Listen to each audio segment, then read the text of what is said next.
Hey everybody, Professor Benelou with just a last minute little discussion on your Unit 4 discussion board. Your peer responses are due today, March 12th. And this section is worth 30 points. And remember, it will no longer be accepted after today, March 12th. You have to respond to two of your classmates, okay? And each of your responses must be at least 100 words in length. And, like I said, I always love my students because you all are always so supportive of each other.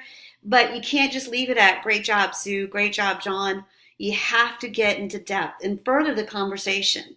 And you have to tailor the post to your classmates' discussion.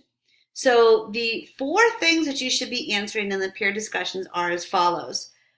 Number one, what did you learn from your classmates' post?